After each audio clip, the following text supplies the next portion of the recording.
آپ سب کا بہت بہت شکریہ. بہت دیر آپ نے انتظار بھی کیا, تو وہ ہوئی تاخیر تو کچھ باعث تاخیر بھی تھا. ہمارے بہت بڑے ادیب اور عالم خورشید رضوی صاحب لاہور سے تشریف لائے ہوئے ہیں. تو کل انہوں نے کچھ ایسا کھا لیا کہ ان کو طبیعت کافی ناساز رہی, پھر وہ ہاسپٹل چلے گئے. لیکن ان کی کمٹمنٹ کا یہ عالم ہے کہ ہم ان کا انتظار کر رہے تھے کہ وہ پہنچ جائیں تو ہم پروگرام شروع کریں, اور خاص طور پہ ان کو ایک دن کے لیے روکا تھا کیونکہ یہ غالب ہے, یہ تو اتنا بھاری پتھر ہے بقول میر کہ یہ مجھ ناتواں سے تو اٹھنے والا ہے نہیں. تو کوشش کریں کہ زارا آپا اور خورشید رضوی صاحب مل کے اس پتھر کو کچھ سرکانے کی کوشش کریں. تو وہ تقریباً پہنچ گئے ہیں. یا تو ہم 1 منٹ انتظار کریں یا ہم زارا آپا سے شروع کر سکتے ہیں, شروع بھی کر سکتے ہیں. آپ کی اجازت سے میں چیک کر لوں اگر نیچے آ گئے ہوں. جی نہیں, ابھی تو یہ آن ہوگا آپ کا, یہ والا دانے جانب والا. آپ تو کبھی بھی بائیں بازو کا حصہ نہیں رہیں. یہ بھی خواتین و حضرات, یہ بھی اللہ کی دین ہے. اب معلوم نہیں یہ اچھی دین ہے کہ بری دین ہے کہ ہم لوگوں کو بلایا گیا, خاص طور سے مجھے غالب کے بارے میں بات کرنے کے لیے.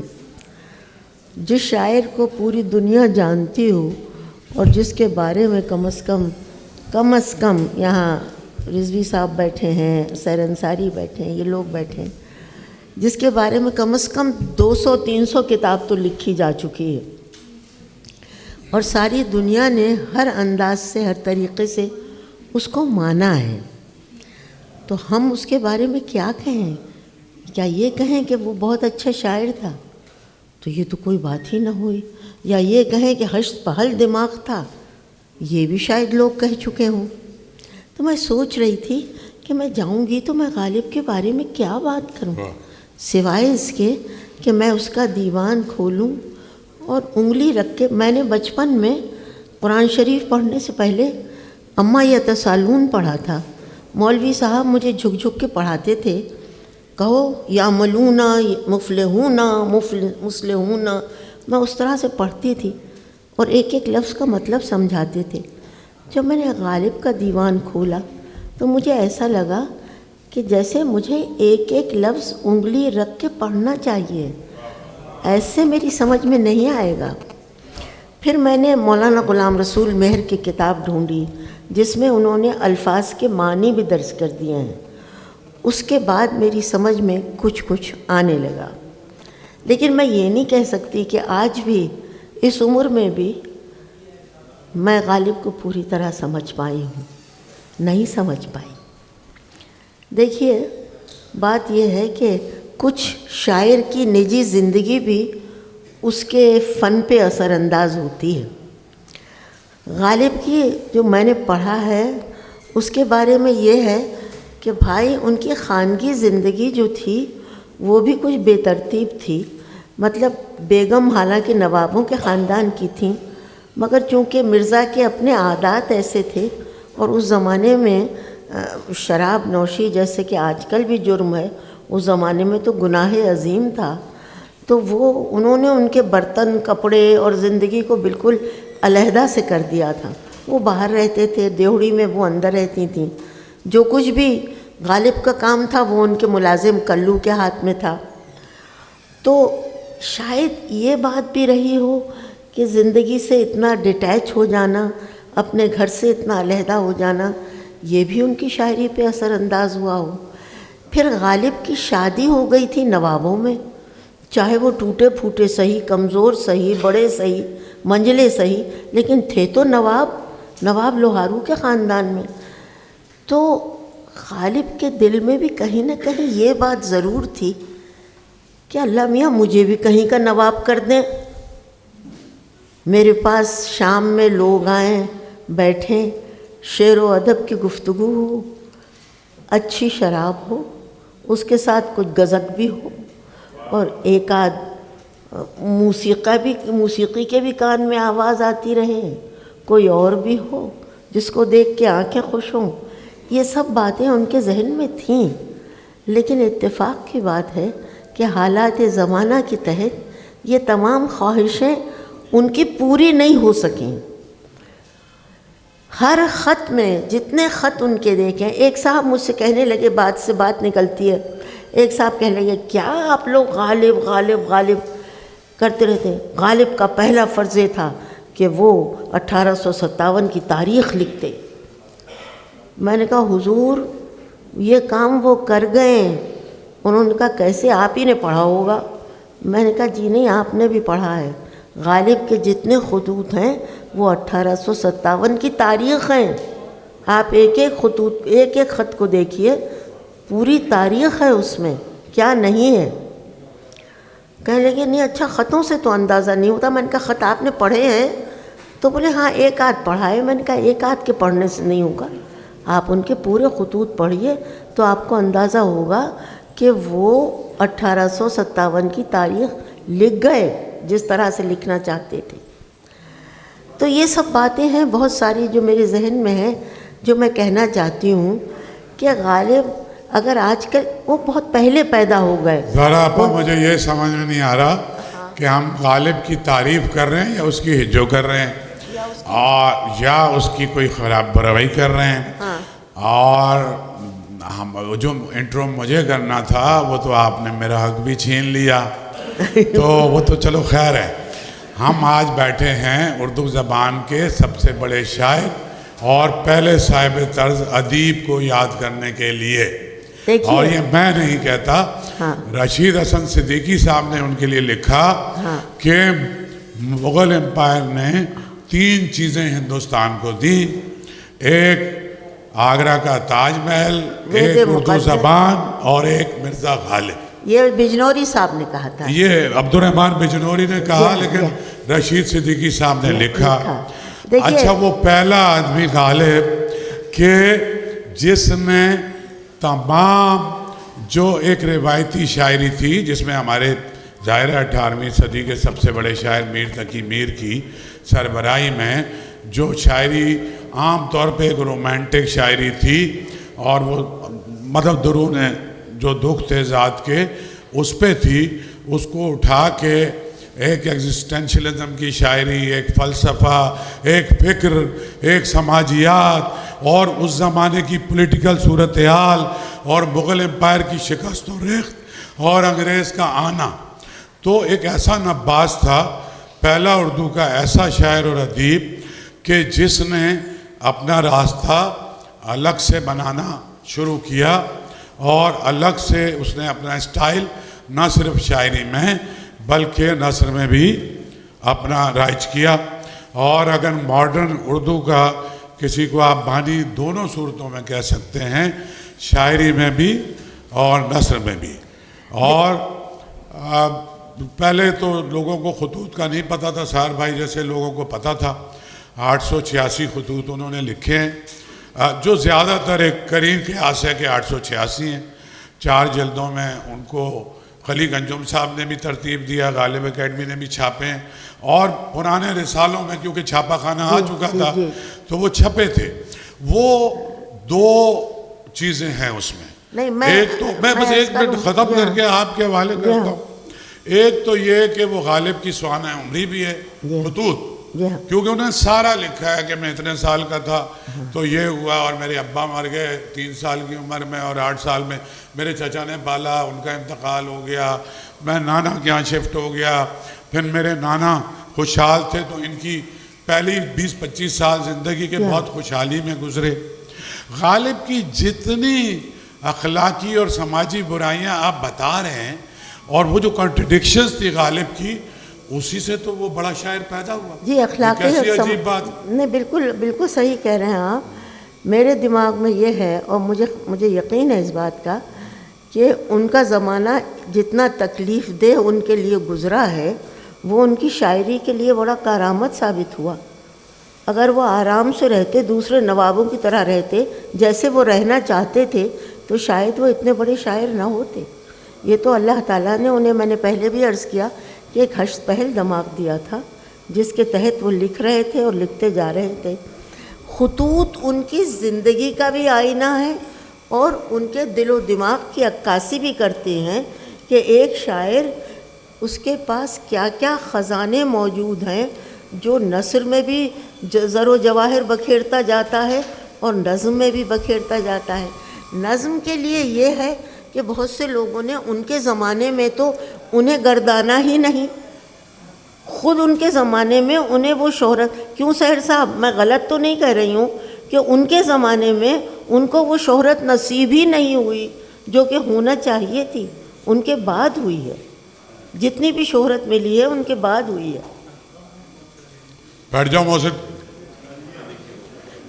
آپ سے اگر اجازت لے کے خورشید رضوی صاحب تشریف لے آئیں، اور مجھے معلوم، جی میں نے بتایا خورشید صاحب، اور آپ میں سے اکثر جاننے والے جانتے ہیں کہ خورشید صاحب بنیادی طور پہ تو عربی زبان کے عالم ہیں، ان کا پی ایچ ڈی بھی عربی میں ہے اورینٹل کالج میں، اور پھر یہ پروفیسر ریٹائر ہوئے اور پروفیسر ایمریٹس ہیں، اور ان کا ایک بڑا کام جو ہے وہ جو اسلام سے پہلے کی جو ادب تھا، عربی لٹریچر جو تھا، وہ انہوں نے اس پر بہت کام کیا ہے، اور اس کے بعد یہ خود بھی ایک اپنی کلاسیکی روایات سے جڑے ہوئے ایک شاندار شاعر بھی ہیں، اور انہوں نے اپنے سے سینئر اور اپنے ہم عصر شعراء کی بارے میں جو لکھا ہے، ہم ان کو مضمون بھی کہہ سکتے ہیں اور خاکے بھی کہہ سکتے ہیں، اور وہ زندہ تحریریں ہیں۔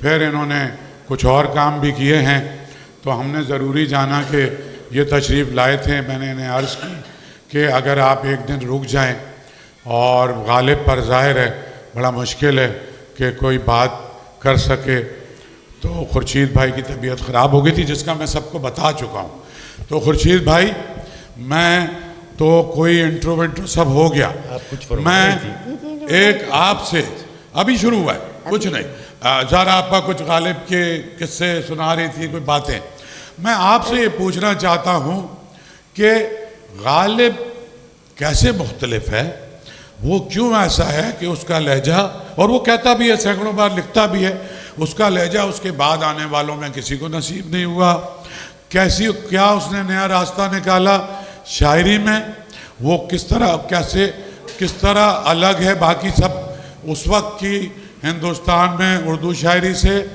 اور ایز اے نثر نگار غالب کو کس طرح سے آپ ریٹ کرتے ہیں، اور جو جی چاہیں آپ غالب کے بارے میں کچھ بتائیں۔ بلکہ اب صحیح معنوں میں غالب کی گفتگو آپ لوگ سنیں گے، ہمیں ایجوکیٹ کریں، کیوں ہمیں ایجوکیٹ کریں گے آپ، اس لیے کہ ہم لوگ تو چونکہ آپ کے انتظار میں جو دل چاہ رہا تھا آپ نے بہت اور جو سمجھ گفتگو کی آیا زہرا، میں جی خورشید صاحب، میں انتہائی معذرت خواہ ہوں سب سے، اور خصوصاً آپ سے، شکریہ، بڑی نوازش، اس لیے کہ آپ میری بڑی ہیں، اور لیکن میری مجبوری تھی، جی ہاں جی ہاں، مجھ سے غلطی یہ ہوئی کہ میں نے اپنی علالت کو انڈر اسٹیمیٹ کرتے ہوئے ان سے وعدہ کر لیا، تو اچھا نہیں معلوم ہوتا کہ آدمی کہیں پہنچ بھی جائے اور پھر بات کا آغاز اپنی آپ کی بہت عنایت ہے کہ یہ صرف آپ کا کمٹمنٹ ہے کہ اس صحت میں آپ تشریف لائیں، ہم سب آپ کے بہت شکر گزار ہیں۔ خورشید بھائی غالب کو کس طرح دیکھتے ہیں آپ، ایز اے پوئٹ اور ایز اے فکشن، مطلب ان کے خطوط؟ میں شاید بہت لمبی بات تو نہ کر سکوں آج، لیکن غالب ہو یا کوئی بھی شاعر ہو،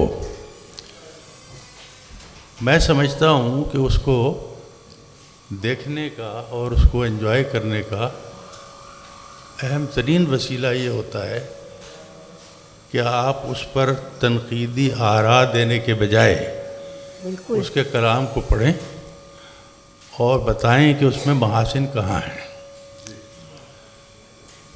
غالب ہمارے ادب میں ایک اتنی بڑی شخصیت ہیں کہ میں تو ذاتی طور پر صرف انہی کے لیے نہیں اور بھی کئی لوگوں کے لیے جذباتی ہوں، غالب کے لیے خاص طور پر جذباتی ہوں، تو میں اگر بہت ضبط سے کام لوں تو ان کو شیکسپیئر اور گوئٹے کے برابر رکھنا چاہتا ہوں۔ واہ، اور اگر آپ مجھے جذباتی ہو جانے کی اجازت دیں تو ان سے بھی اوپر رکھنا چاہتا ہوں. واہ. تو خورشید بھائی کیوں؟ یہ آپ میں جیسا عرض کوئی کرتا عالم ہوں. بتا سکتا ہے. دیکھیے وہ ایسے عظیم کیوں ہو گئے، کیسے ہو گئے، یہ تجزیہ تو کبھی ہو ہی نہیں سکتا. جینیس کا کبھی تجزیہ ممکن نہیں ہوتا کہ وہ کہاں سے آتا ہے، کیسے وہ بن جاتا ہے جینیس. لیکن جب جینیس تشکیل پا کر ہمارے سامنے آ جاتا ہے تو ہم یہ محسوس کرتے ہیں کہ ہاں یہ بہت غیر معمولی چیز ہے. غالب بیک وقت اردو اور فارسی نظم اور نثر دونوں میں صاحب طرز آدمی ہیں. واہ. ہمارے دوسرے شعراء بھی بہت بڑے ہیں اور سب کا بہت احترام بھی ہے، شغف بھی ہے. میر بہت بڑے شاعر ہیں، اقبال بہت بڑے شاعر ہیں. لیکن یہ جو ہمہ پہلو ہونا ہے یہ غالب جیسا کسی میں مشکل سے ملتا ہے کہ وہ بیک وقت صاحب طرز آدمی ہو، نثر میں بھی اور نظم میں بھی اور اردو میں بھی اور فارسی میں بھی. مجھے یاد آتا ہے کہ اقبال خود ان کے بارے میں اتنے جذباتی تھے کہ انہوں نے اپنے آغاز کے دور میں ہی مرزا غالب کے عنوان سے جو نظم بانگ درا میں لکھی تھی، جی. اس میں ایک مصرع جب بھی میں سوچتا ہوں میں محسوس کرتا ہوں کہ غالب کو خراج عقیدت پیش کرنے کے لیے اتنا بڑا مصرع بہت کم ملے گا. انہوں نے کہا کہ تیری کشت فکر سے واہ. اگتے ہیں عالم سبزہ وار. واہ.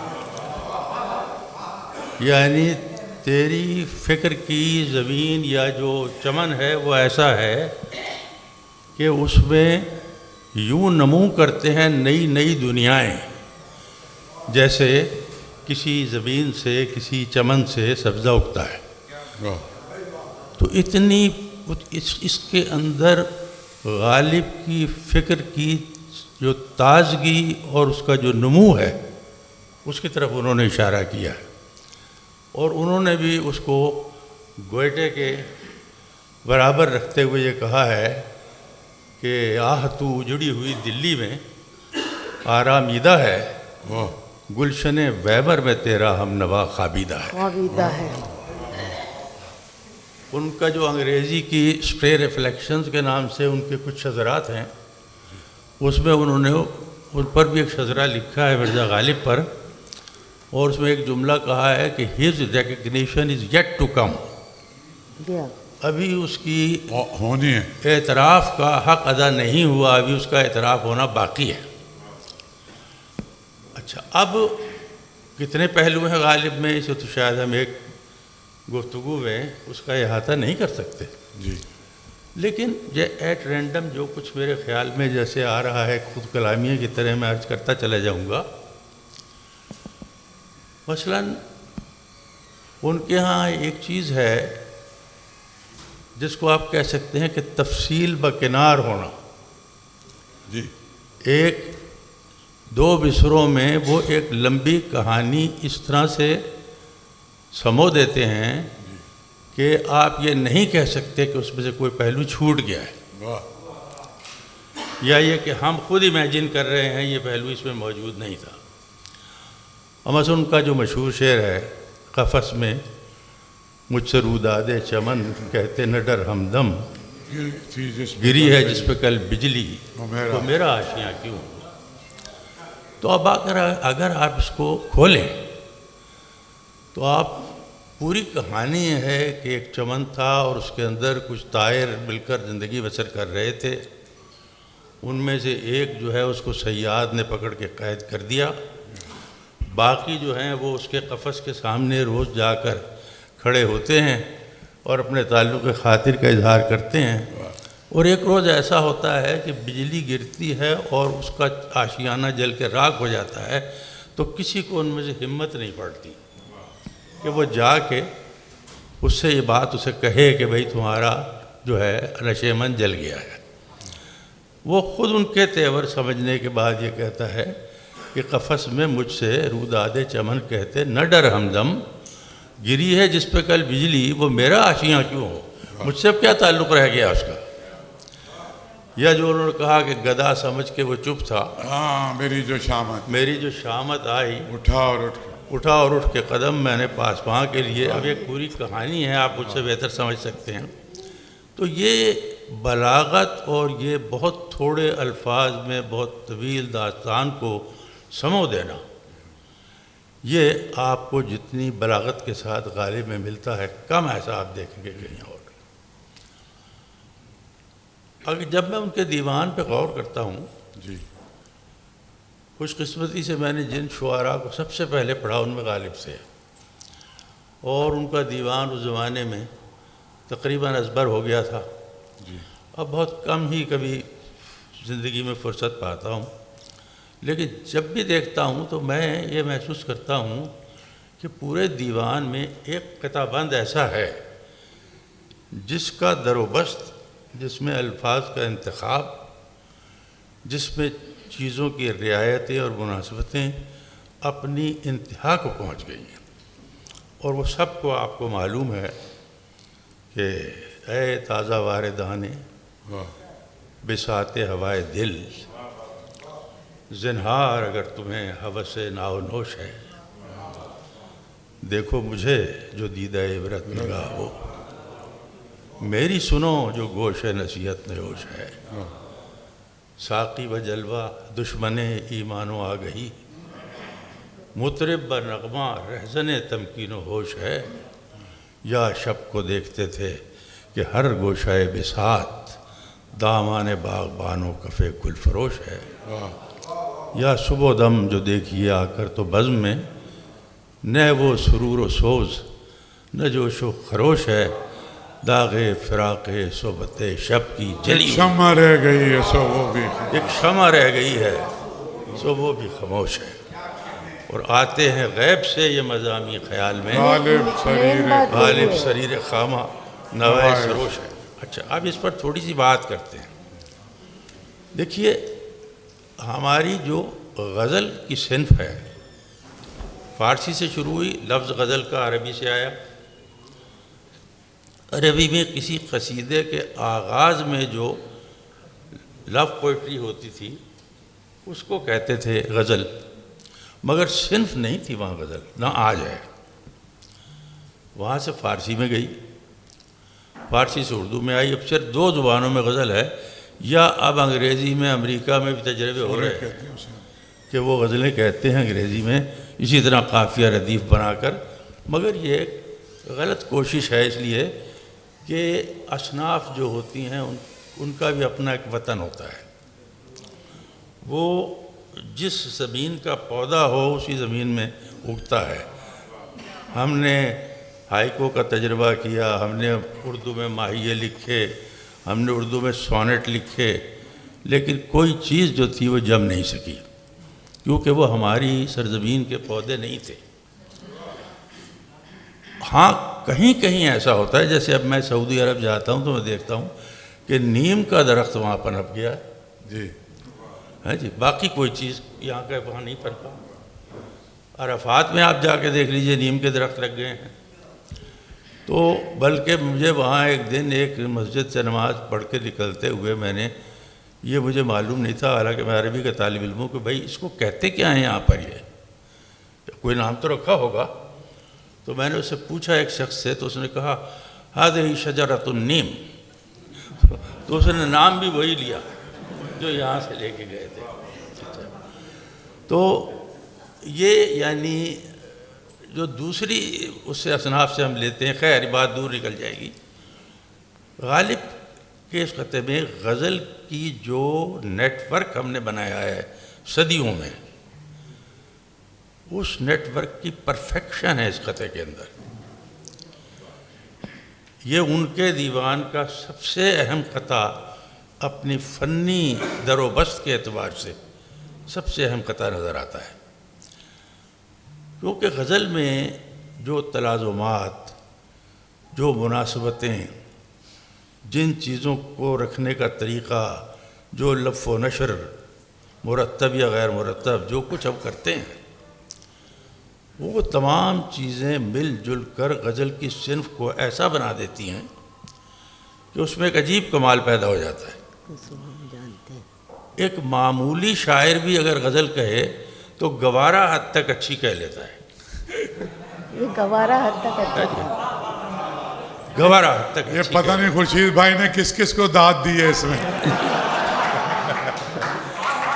تو اس کی وجہ یہ ہوتی ہے، یہ ایسا ہی ہوتا ہے کہ کوئی فرومایہ آدمی بہت اچھی شیروانی اور اچھی پگڑی پہن کے جب سامنے آئے تو معتبر نظر آنے لگتا ہے. تو غزل کے کہنے والے لوگ معمولی درجے کے شاعر بھی ہوں تو غزل ان کو اتنا مضبوط نیٹ ورک فراہم کرتی ہے، ایکسیپٹیبل کر دیتی ہے کہ اس کے اندر وہ لوگ ایکسیپٹیبل نظر آنے لگتے ہیں. مگر جس چیز سے غزل کی انفرادیت اور اس کا امتیاز پیدا ہوتا ہے وہ تخلیقی رو ہے. ایک لائیو وائر میں اور ایک ڈیڈ وائر میں بڑا فرق ہے. آپ ایک جس میں برقی رو دوڑ رہی ہے اس کو ہاتھ لگائیں اگر تار کو تو آپ کو پتہ چلتا ہے، جھٹکا لگتا ہے. اور ڈیڈ وائر کو آپ ہاتھ لگائیں تو نہیں ہوتا، اس میں کچھ بھی دیکھنے میں ایک جیسی ہوتی ہیں. اسی طرح سے غزل جس میں تخلیقی رو ہوتی ہے اور جس میں نہیں ہوتی، دونوں کا پتہ آپ کو ہاتھ لگانے سے چل جاتا ہے. اب دیکھیے اس کے اندر دیکھیں کہ ان کا در و بس کتنا مکمل ہے. ہر مصرعے میں جو انہوں نے مساواتیں قائم کی ہیں ان کو لے کر چلے ہیں. اے تازہ باردان بساط ہوائے دل، اے وہ لوگو جو تازہ تازہ دل کی خواہشات کے راستے پر چلنے کے لیے آئے ہو، بہتر یہ ہے کہ میری بات ابھی سے مان لو. زنہار اگر تمہیں ہوس ناو نوش ہے، تمہیں اگر یہ موسیقی اور شراب کا شوق پیدا ہو رہا ہے تو میں تمہیں ابھی سے روکتا ہوں. اب دیکھیے اس میں انہوں نے دو مناسبتیں قائم کر لی، ناو نوش. نا جو ہے وہی ہے جو نئے ہے، یعنی بانسری یا میوزک جس کو آپ کہہ سکتے ہیں، اور نوش جو ہے وہ شراب نوشی ہے. تو ناو نوش ایک ایسی ترکیب ہے جس میں یہ دو پہلو آ رہے ہیں. چنانچہ وہ پھر کہتے ہیں کہ دیکھو مجھے، میں نے یہ سب کچھ کیا ہے، اس سے گزرا ہوں، جو دیدہ عبرت نگاہ ہو. اگر عبرت سے دیکھنے والی آنکھ تمہارے پاس ہے تو تم میری حالت ظاہر پہ نظر ڈالو. لیکن خورشید صاحب اصل مسئلہ یہ تھا کہ وہ بہت عامیانہ لوگوں کے لیے یہ حرکات ناپسند کرتے تھے. غالب چونکہ خواص پسند تھے تو وہ چاہتے تھے کہ ایک سرٹن کلاس جو ہے کم از کم اس کا شعری بھی کوئی رتبہ ہونا چاہیے. ایسا نہیں ہے کہ گلی میں ہر عاشق داخل ہو اور شراب نوشی شروع کر لے. تو اس میں ان کا ایک تعلیق کے جو پہلو ہے وہ بہت رہا، انہوں نے لکھا بھی بہت ہے. وہ تو شاہ صاحب اس کے بارے میں کہا بھی بہت ہے جی. وہ تو یعنی شاعر کا شعر اس کی سوانح عمری نہیں ہوتی. جی ہاں جی انہوں نے یہ بھی کہا ہے کہ ہمارے شعر ہیں جی صرف دل لگی نہیں. میں یہ نہیں کہہ رہا کہ یہ ان کا کوئی ایسا بیان ہے جو تھانے میں لکھوا دینا چاہیے. ایک بات ہے، لیکن وہ جو مناسبتیں قائم کر رہے ہیں، دیکھیے شعر کو کبھی آپ بیتی تصور نہیں کرنا چاہیے. تو ہر شعر کا اپنی ڈائریکشن جی آپ بیتی نہیں ہوتی، وہ ایک پوری زندگی پر ایک تبصرہ ہوتا ہے. تو میں اس کو بتا یہ رہا تھا کہ آپ یہ دیکھیے کہ دیدہ عبرت نگاہ، گوش نصیحت نجوش، کتنے تلی ہوئی دونوں کی دونوں ہیں اور کتنے اپنے الفاظ کے اندر برابر ہیں. گوش اور دیدہ، عبرت نگاہ اور نصیحت نجوش. اچھا پھر آپ آگے چلیے، اس میں جو ایک شعر ہے کہ یا صبح و دم جو دیکھیے آ کر تو بزم میں نہ وہ سرور و سوز نہ جوش و خروش ہے. تو یہاں لوگ اس کو سرور و شور بھی پڑھتے ہیں. اور اب تو علماء کا ایک گروہ ایسا ہے جو کہتا ہے کہ یہ سرور و سور ہے. سور کا مطلب جشن ہے. سور کا مطلب جشن. اچھا اچھا، لیکن میں یہ عرض کرتا ہوں کہ ناو و نوش میں جو مناسبت قائم کی تھی وہی سرور و سوز میں موجود ہے، کیونکہ سرور جو ہوتا ہے وہ میں کا ہوتا ہے اور سوز جو ہے وہ نئے کا ہوتا ہے.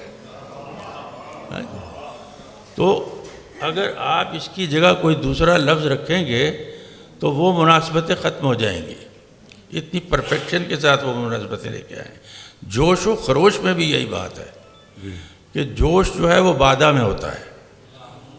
انہوں نے خود کہا ہے غالب نے، ہیں بس کے جوش بادہ سے شیشے اچھل رہے، ہر گوشہ بساط ہے سر شیشہ باز کا. تو جوش بادہ میں ہوتا ہے اور خروش نئے میں ہوتا ہے. تو اس لیے اس کو آپ شروع سے لے کر آخر تک دیکھیں کہ جو انہوں نے ناو و نوش میں جو حد بندی کر دی تھی اس کو لے کر چلتے ہیں آخر تک. اور آخر میں جا کے ایسا معلوم ہوتا ہے کہ اس قطعے کو مکمل کرنے کے بعد انہیں خود بھی احساس ہوا کہ یہ کیا لکھ دیا میں نے. ایسی چیز لکھنا تو عجیب و غریب بات ہے. تو انہوں نے اسی لیے کہا کہ آتے ہیں غیب سے یہ مضامی خیال میں. جی غالب سریر خامہ نوائے سروش ہے. سریر جو ہے یہ عربی کا لفظ ہے، اس کا مطلب ہوتا ہے چرچراہٹ. یعنی اگر دروازہ چرچرا رہا ہو تب بھی سریر ہی کہتے ہیں عربی میں. تو سریر قلم یہ ہوتا ہے کہ جو پرانے زمانے میں سرکنڈے کے قلم ہوتے تھے ان کو جب آپ اس پہ لوح پہ پھیرتے تھے تو اس میں سے چرچراہٹ کی آواز نکلتی تھی. تو وہ یہ کہتے ہیں کہ یہ جو سریر قلم ہے یہ نوائے سروش ہے، یعنی غیب کے فرشتے کی آواز ہے اور غیب سے یہ مضامین میرے ذہن میں آ رہے ہیں. اچھا، اب یہ شاہ صاحب نے اس کے علاوہ بات کہی کہ وہ نظم کے علاوہ نثر میں بھی ایسے ہی تھے. ان کی نثر میں میرا یہ خیال ہے کہ اردو نثر میں سب سے زیادہ بے ساختہ نثر غالب کے خطوط میں ہے. یعنی ہمارے جتنے بڑے بڑے نثر نگار گنے جاتے ہیں وہ سر سید ہوں یا شبلی ہوں یا حالی ہوں یا ڈپٹی نذیر احمد ہوں یا مہدی علی فادی ہوں وغیرہ وغیرہ، تو نثر نگاروں میں سے کوئی بھی اتنی برجستگی سے نثر نہیں لکھ سکا. ان کے خطوط میں بے ساختگی اور برجستگی ایسی ہے کہ وہ شعروں کی طرح یاد ہو جاتے ہیں. آپ دیکھیے میرے پڑھے ہوئے کئی ٹکڑے ضروری نہیں کہ لفظ بلفظ وہی ہوں لیکن وہ یاد آتے ہیں. مثلا انہوں نے ایک جگہ لکھا ہے کہ میں مرنے سے نہیں ڈرتا، یہاں لکھا فقدان راحت سے گھبرا گیا. عجیب سی بات ہے، میں مرنے سے نہیں ڈرتا، فقدان راحت سے گھبرا گیا ہوں. چھت چھلنی ہے، ابر 2 گھنٹے برستا ہے تو چھت 4 گھنٹے برستی ہے. اتنے سادہ الفاظ میں اس چیز کی صرف بیرونی تصویر نہیں کھینچی. یہ فوٹوگرافی میں اور پینٹنگ میں فرق ہے کہ جب آپ فوٹو کھینچتے ہیں تو وہ جوں کا توں ہوتا ہے جیسا ہے وہ، لیکن جب آپ پینٹنگ بناتے ہیں تو وہ اپنے چوکٹے سے باہر بھی جا رہی ہوتی ہے. تو اس میں ان کے ہاں یہ چیز. اسی طرح آپ دیکھیے وہ کہتے ہیں کہ مجھے کافور و کفن کی پڑی ہے اور وہ ستمگر شعر و سخن کا طالب ہے. اب یعنی اتنی بے ساختہ اس میں یہ بات وہ انہوں نے کہہ دی ہے. بہت ان کے یعنی پڑھتے چلے جائیے آپ خطوط. جب انہوں نے کہا کہ میں بہت ضعیف ہو گیا ہوں، اتنی دیر میں اٹھتا ہوں جتنی دیر میں کوئی قد آدم دیوار اٹھے. اب دیکھیے یعنی اس میں آدمی کی ذوف اور اس میں اٹھنے کی ناطاقتی کس قدر خوبصورتی سے بیان ہو گئی ہیں.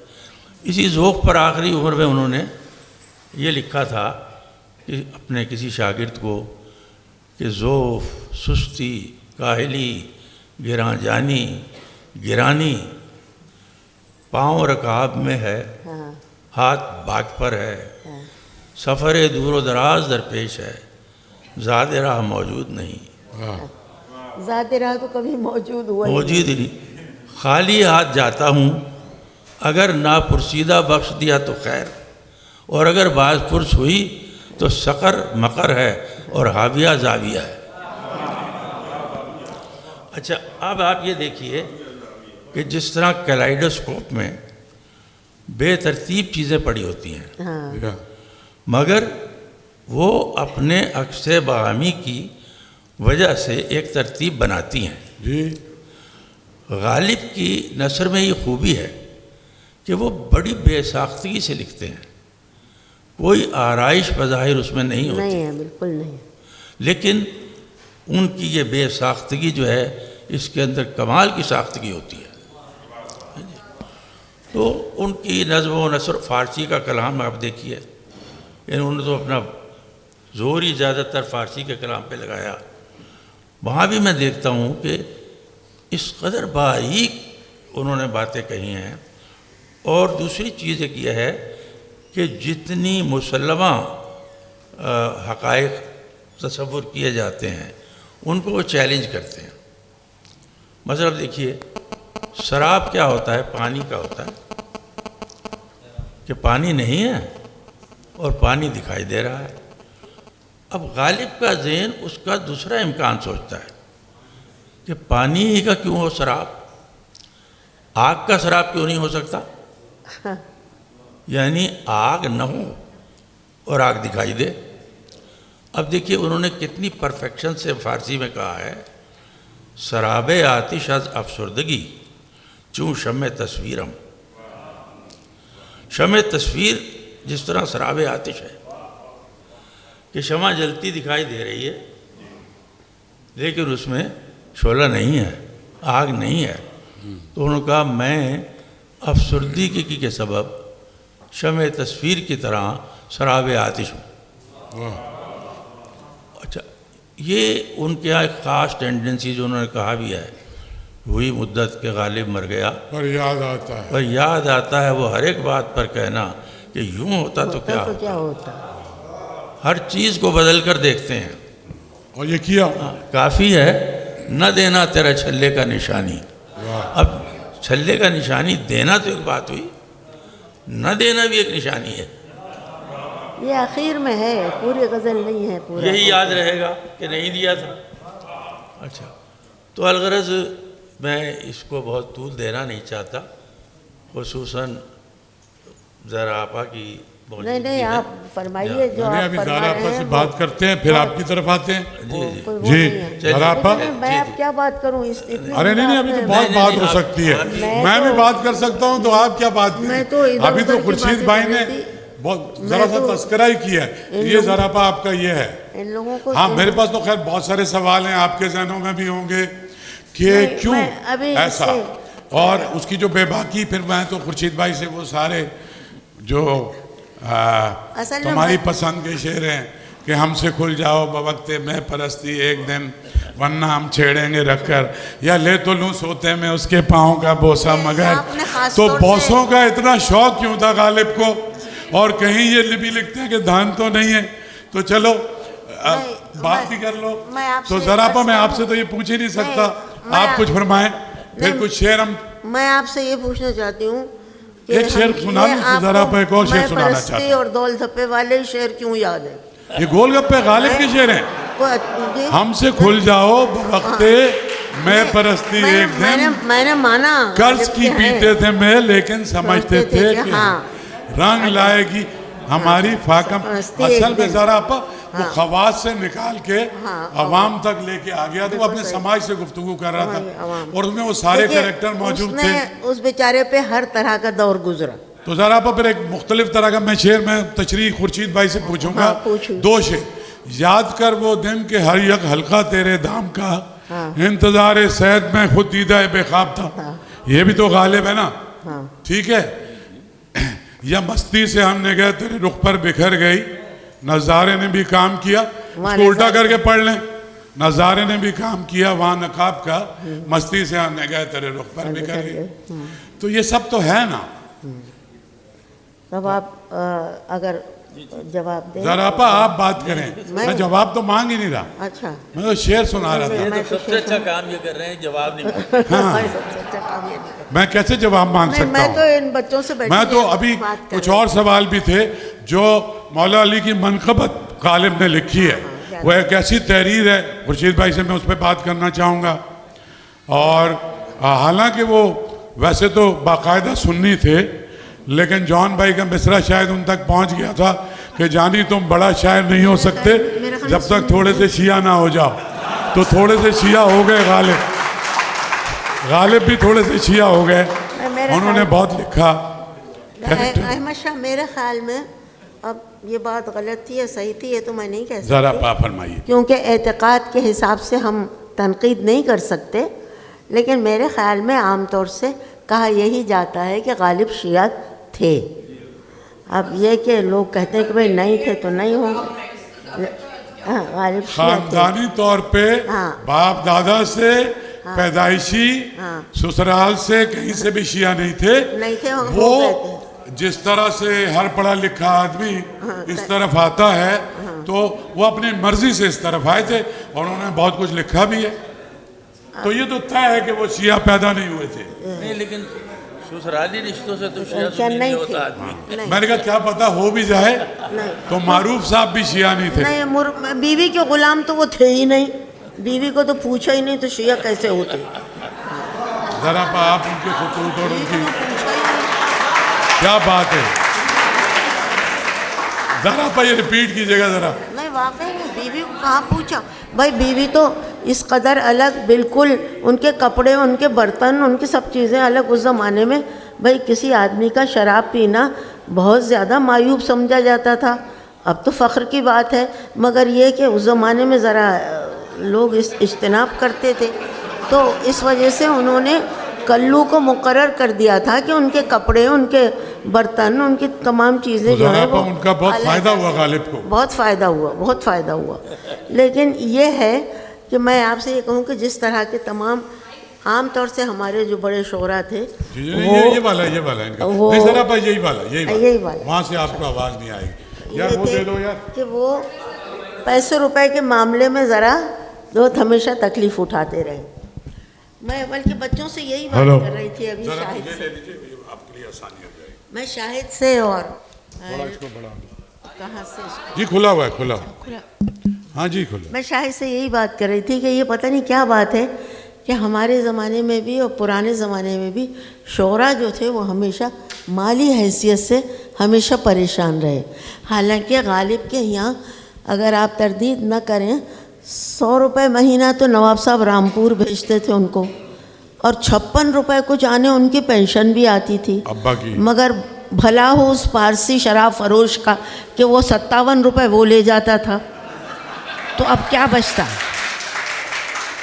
بچتا, بیوی کو کتنے پیسے دیتے, خود کتنے خرچ کرتے.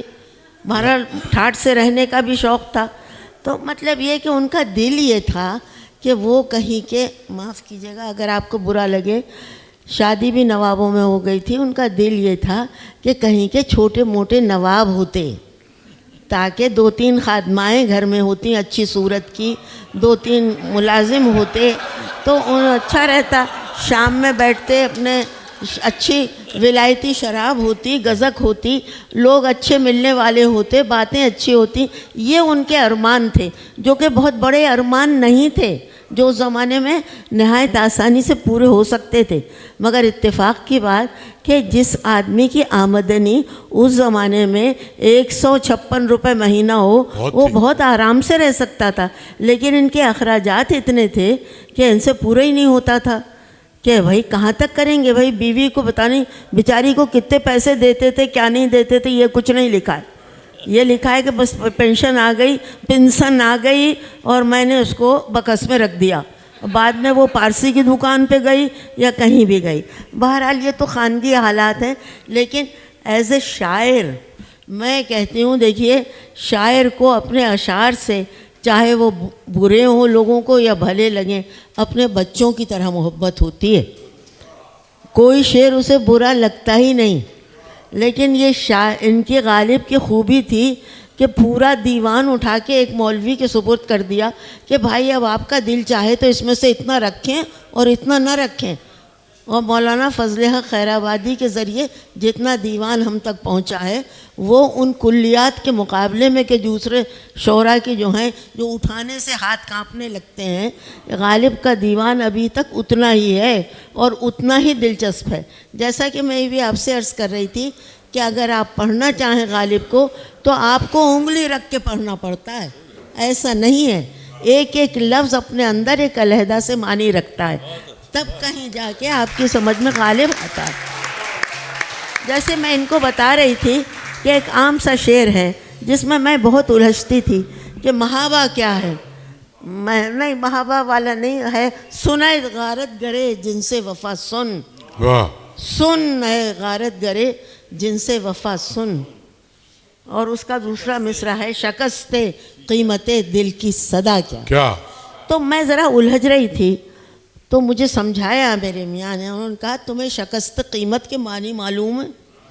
میں نے کہا ہاں، جب بات انہوں نے کہا شکست قیمت شیئر مارکیٹ کا ایک محاورہ ہے، جب بازار کی قیمت گر جاتی ہے تو لوگ کہتے ہیں کہ آج شکست قیمت ہو گئی، اور جب شکست قیمت ہو جاتی ہے تو لوگ شام ہوتے ہوتے اپنا سودا سستا کر دیتے ہیں۔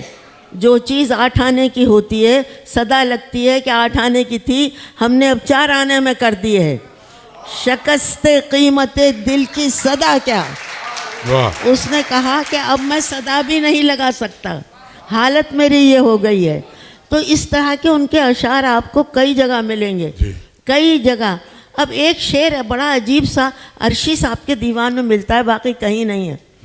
لوگ مجھ سے پوچھتے ہیں کہ جی انہوں نے تاریخ نہیں لکھی، چاہتے تو 1857 کی تاریخ لکھ سکتے تھے۔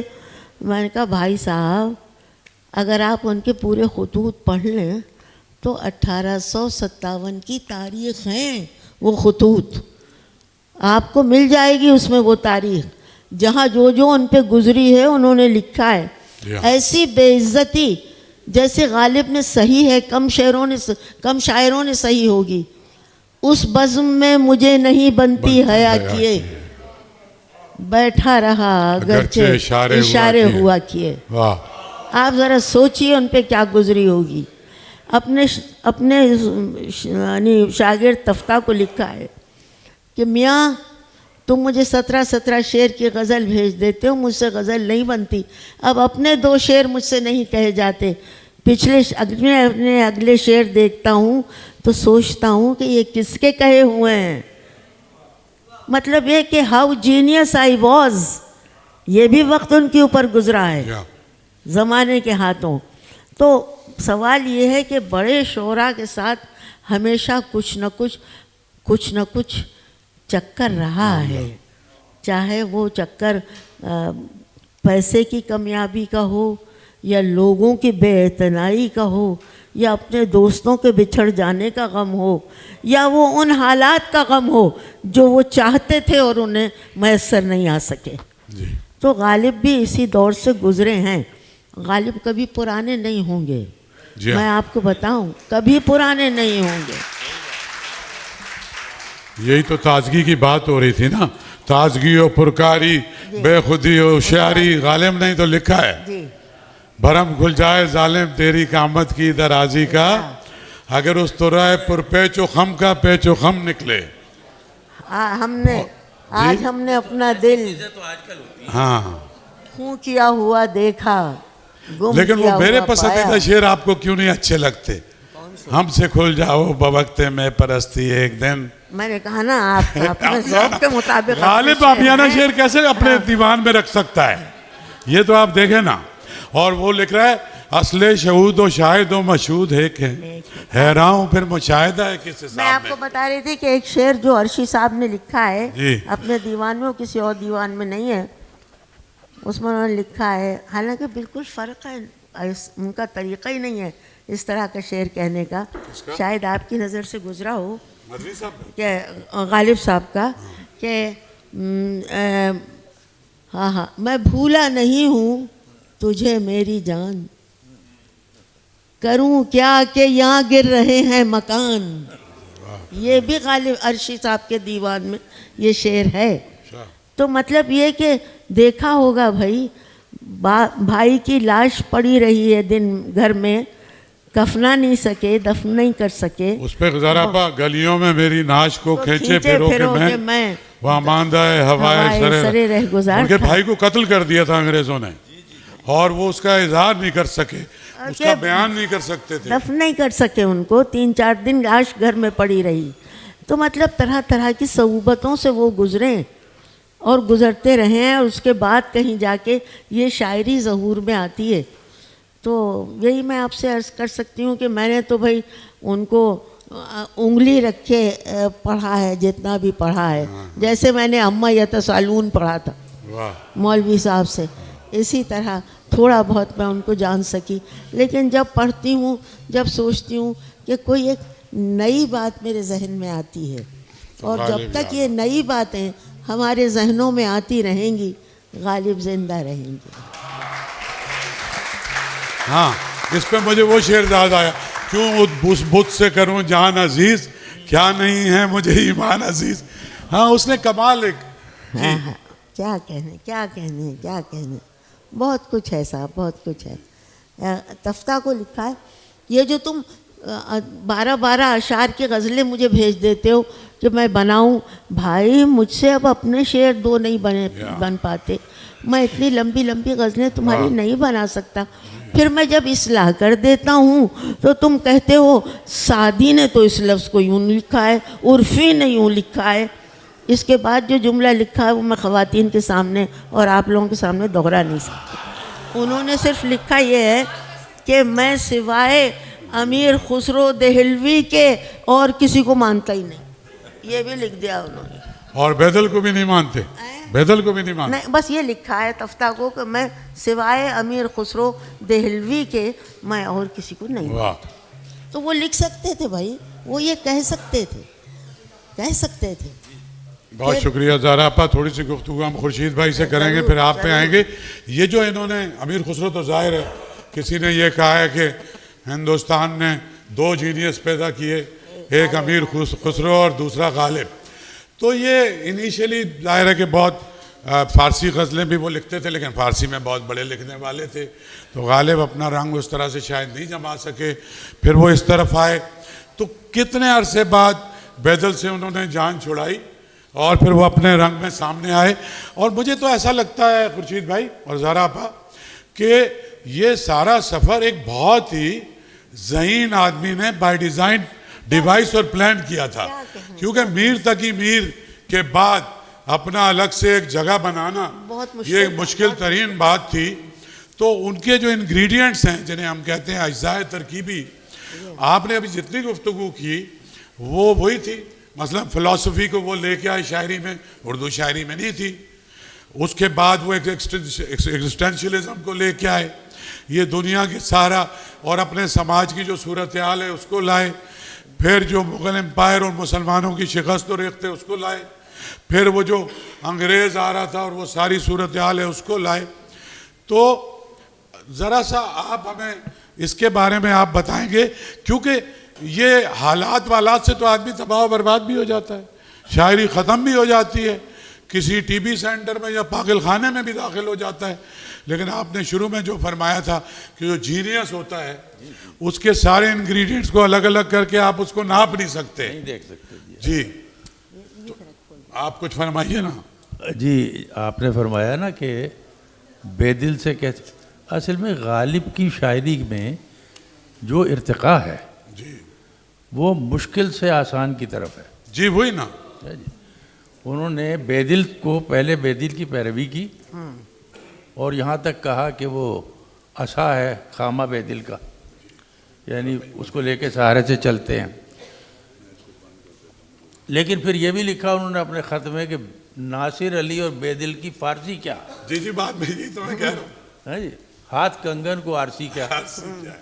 اچھا پھر انہوں نے اپنے پھر کچھ نظیری کے قائل ہو گئے خاصے.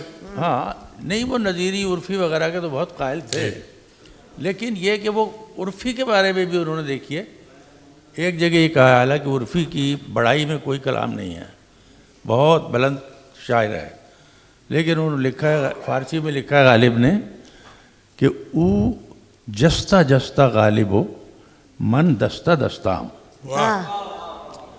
یعنی عرفی کے ہاں تو کہیں کہیں کوئی جستہ جستہ بات نکلتی ہے، میرے ہاں تو دستہ دستہ باتیں ہوتی ہیں. وہ جستہ جستہ غالب ہو من دستہ دستائم عرفی کسیست لیک نہ چھو من دریچ بیس. یعنی عرفی کوئی چیز ہے، اس کی حیثیت تو ہے، لیکن میرے جیسا تو نہیں ہے، اس میں تو کوئی بحث کی بات نہیں.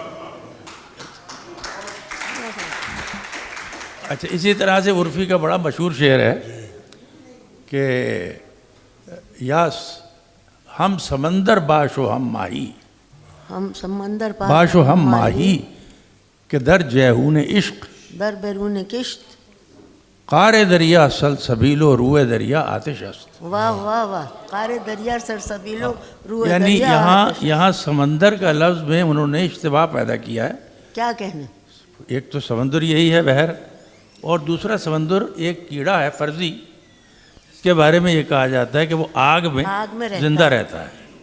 تو انہوں نے کہا کہ تمہیں بیک وقت آگ میں زندہ رہنے والا کیڑا بھی ہونا چاہیے اور پانی میں زندہ رہنے والی مچھلی بھی ہونا چاہیے، کیونکہ روئے دریا سلسبیلو قار دریا آتش است. کیا کہنے؟ کیا کہ جو دریا کی سطح ہے وہ تو سلسبیل ہے، جنت کی نہر ہے، لیکن قار دریا میں جب جاؤ گے تو وہاں آگ بھری ہوئی ہے. اچھا غالب نے اس پر کہا کہ گشتہ ہم غالب طرف با مشرب عرفی کے گفت. کیا کہنے؟ غالب میں نے آج عرفی کے اس مسلک سے اختلاف کیا ہے کہ جس نے یہ کہا تھا کہ روئے دریا سلسبیل ہو قار دریا آتش است، اور پھر اس کا ثبوت دیکھیے، کہتا ہے کہ یہ ہم سمندر باشت کے اوقات روئے دریا سلسبیل ہو بے تکلف در بلا بودن بے عزبی میں بلاست. کیا یعنی سچی بات یہ ہے کہ خود مصیبت میں مبتلا ہو جانا اتنا تکلیف دہ نہیں ہے جتنا مصیبت کے اندیشے میں رہنا. بے تکلف در بلا بودن بے عزبی میں بلاست. اس کو الٹ کے کہا ہے کہ قار دریا سلسبیل و روئے دریا آتش است، بے عزبی میں بلاست. تو انہوں نے اس کو الٹ دیا جیسے ان کی عادت تھی. کیا کہنے؟ کیا تو وہ یعنی اس معاملے میں ایک جینیس تھے کہ ان امکانات کو دیکھنا چاہتے تھے جو ابھی تھے ہی نہیں. ہم دیکھیے نا، اب مثلا ان کا ایک شعر ہے جو بہت کم پڑھا جاتا ہے کہ وہ جو ہے ہیں عناصر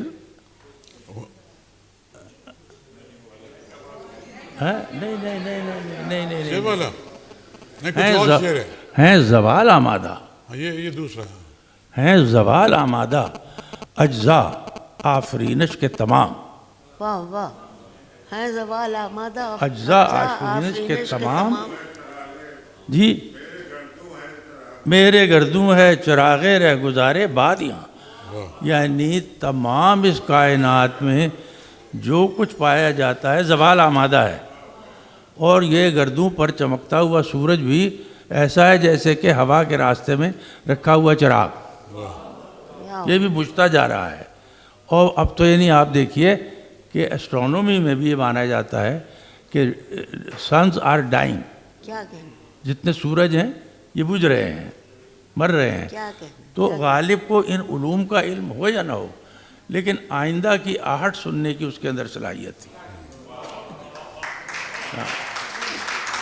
مگر خورشید صاحب، میں یہ آپ ماشاءاللہ بہت پڑھے لکھے پروفیسر آدمی ہیں، میں صرف ایک بات پوچھتی ہوں، یہ لوگ سب کے سب جو تھے وہ اپنی خانگی زندگیوں میں اپنی بیویوں کے ساتھ کچھ خوش نہیں تھے. یہ زہرا آپا کا سب سے بڑا سوال یہ ہے کہ یہ سارے شاعر موئے جو ہیں یہ بیویوں کے ساتھ کیوں برے ہیں؟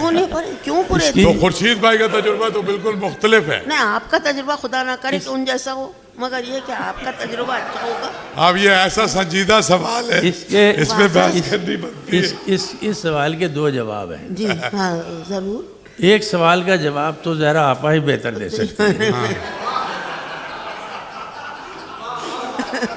کیونکہ میں تو اس پوزیشن میں ہی نہیں ہوں. نہیں مگر کچھ کوئی اس کا سبب تو ہوگا. لیکن دوسرا جو اس کے اندر پہلو ہے وہ وہی جو میں نے آغاز میں عرض کیا کہ جتنا یہ پینٹ کرتے ہیں نا ہاں ایسا ہوتا نہیں تھا. ایسا ہوتا نہیں ہے. غالب کو اپنی بیوی سے بہت محبت بھی تھی. یہ کہنے کی باتیں ہیں کہ ان کا ہر وقت جوتا پیدار رہتی تھی کہ منہ جان نہ صحیح چن نہ جان صحیح، تمہاری بیوی مر گئی یا بہت اچھا ہوا. ارے بھائی یہ کوئی بات ہے؟ کوئی تعزیت میں ایسا لکھتا ہے؟ زندگی بھر ان کے ساتھ، اور انہوں نے ان کے مرنے کے بعد ان کی بیوی نے کہا کہ میرا شوہر اتنا بڑا نامدار آدمی تھا، انہیں بھی ان پر فخر تھا، انہیں بھی ان پر فخر تھا. وہ کیا کرتے ہیں. اور لیکن اب ظاہر ہے کہ میں ایک اور سیمینار فیمنزم کا نمائندہ تو میں نہیں ہو سکتا. فی الحال تو ہم ان کے محاسن کلام پہ بات کر رہے تھے. جی ضرور. آپ کچھ کہہ رہے تھے؟ جی نہیں بس میں اور کیا کہنا ہے، بس وہ تو ایسی بات سے بات نکلتی چلی آئی. بہت اچھا. وہ خاص بات نہیں. کیا کہنا میں یہی کہہ رہا تھا کہ دیکھیے مولانا حالی ایک ایسے آدمی تھے، جی ہاں، حالانکہ ان کا مسلک، ان کی طبیعت، ان کی ہر چیز غالب سے جدا تھی، کیا کتاب لکھ گئے. لیکن غالب کو جیسا وہ سمجھتے تھے، جیسا انہوں نے سمجھا کسی نے نہیں سمجھا. اور سب سے زیادہ میں متاثر ہوتا ہوں مرثیہ جو انہوں نے غالب کا لکھا. کس پہ؟ غالب کا مرثیہ ہاں حالی نے لکھا. واہ واہ واہ واہ. جو انہوں نے کہا کہ وہ بلبلے ہند مر گیا ہے ہاتھ، جس کی تھی بات بات میں ایک بات، ایک روشن دماغ تھا نہ رہا، ایک عالی دماغ شہر میں ایک چراغ تھا نہ رہا. اور دل کو باتیں جب اس کی یاد آئیں، کس کی باتوں سے جی کو بہلائیں. مرثیہ اس کا لکھتے ہیں احباب، کس سے اصلاح لیں کدھر جائیں. کیا کہنے. اور پست مضمون ہے نوحہ استاد، کیا کہنے. کس طرح آسماں پہ پہنچائیں. اور دیکھیے لوگ کچھ پوچھنے کو آئے ہیں، اہل میت جنازہ ٹھہرائیں، لائیں گے پھر کہاں سے غالب کو، سوئے مدفن ابھی نہ لے جائیں. اور پھر اس کے بعد وہ کہتے ہیں کہ اس کو اگلوں پہ کیوں نہ دیں ترجیح، اہل انصاف غور فرمائیں. قدسیو صاحبو اسیر و کلیم لوگ جو چاہیں ان کو ٹھہرائیں. ہم نے سب کا کلام دیکھا ہے ادب شرط منہ نہ کھلوائیں. غالب نقطہ داں سے کیا نسبت، خاک کو آسماں سے کیا نسبت. واہ واہ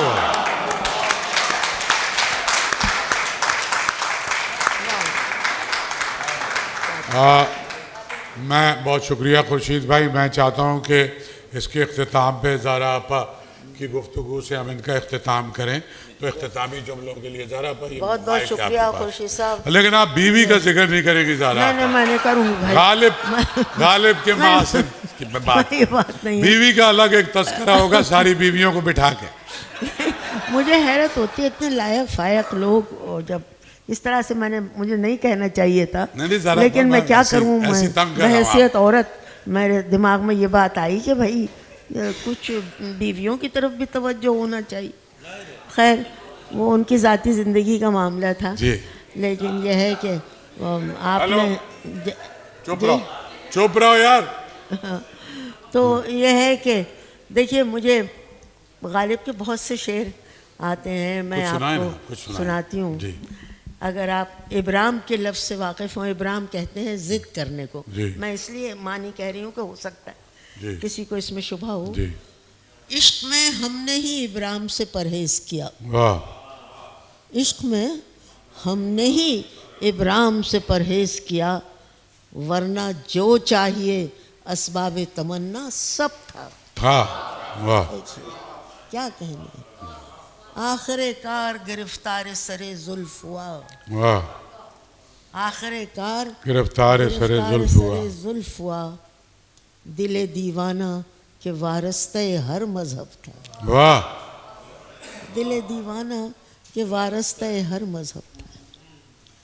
اے عافیت کا نعرہ کر، واہ اے انتظام چل، واہ سیلاب گریا در پہ دیوار و در ہے آج. واہ کیا سوچا ہوگا، کیا دیکھا ہوگا. واہ بیکاری جنوں کو ہے سر پیٹنے کا شغل، واہ جب ہاتھ ٹوٹ جائیں تو پھر کیا کرے کوئی. واہ آپ سوچئے کیا گزری ہوگی، ہاں کیا گزری ہوگی. چپک رہا ہے ظاہر لہو کی آنکھ سے نہ تماشا ہاں، کرے، لہو چپک سے رہا ہے لہو سے بدن کا پیراہن، ہمارے جیب کو اب حاجت حاجت رفو کیا ہے.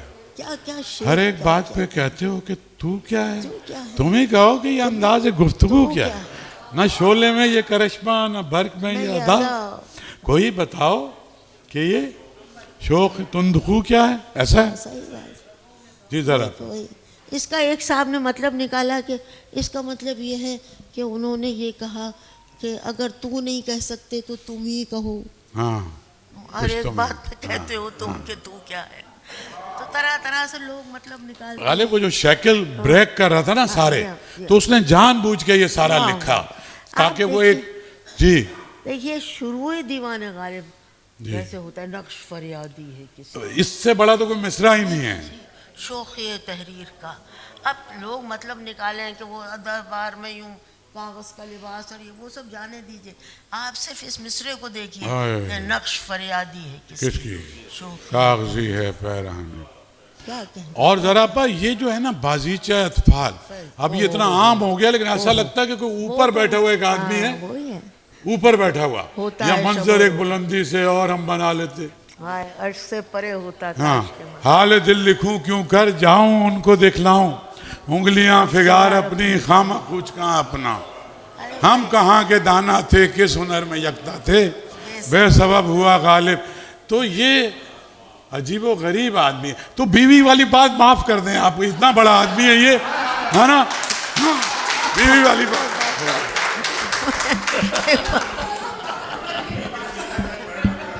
تو آپ جی جی ان پر نہیں مرثیہ بھی لکھا. ہاں اے فلک پیر جواں تھا بھی عارف کیا تیرا گزرتا. جی فاطمہ ہمیں پتہ ہے خاصی باتیں، لیکن بزرگ بیٹھے ہوئے ہیں ان کے سامنے کم بولنا چاہیے. تو بہت ہی شاندار نشست زہرا آپا اور خورشید انور، خورشید رضوی صاحب جو کہ ہمارے عہد کے ہمارے لیے یہ بہت ایک بڑا دن ہے میں سمجھتا ہوں. اور ایک سوال زہرا آپا نے شروع میں آپ سے یہ بات کی تھی کہ غالب کو کیوں یاد کرتے ہیں. آپ کے جو بڑے لوگ ہیں آپ ایک تازہ کرتے ہیں نا. یہ کس کا شعر ہے؟ خس و خاشاک پہ کیا رنگ بکھیرے گی بہار، صرف ایک یاد ہے جو تازہ ہوئی جاتی ہے. تو یہ جو غالب جو کہ بعض اوقات میں حیران ہوں کہ میر صاحب کی حمایت میں اس وقت کوئی تلوار اٹھا کے کھڑا نہیں ہوا، اور ہم سب بھی ظاہر ہے آپ بے بہرہ ہے جو معتقد میر نہیں، لیکن غالب کی چونکہ 15 تاریخ کو برسی بھی ہے تو ہمارے یہ جو اردو زبان کے چند عظیم شاعر ہیں، میں سمجھتا ہوں کوئی بھی ایسا موقع ہو اور یہ اس سے بڑی اور کیا بات ہو سکتی ہے کہ خورشید رضوی صاحب اور زہرا آپا بیٹھ کے ان کی باتیں کریں، اور ایسا چنیدہ اجتماع سامنے اتنے ادیب شاعر اتنے زبردست لوگ بیٹھے ہوئے ہیں.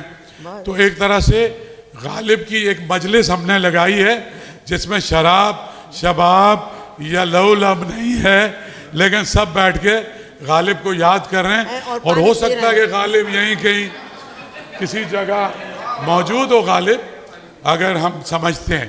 تو خواتین و حضرات آپ کا بہت بہت شکریہ. میں سمجھتا ہوں کہ یہ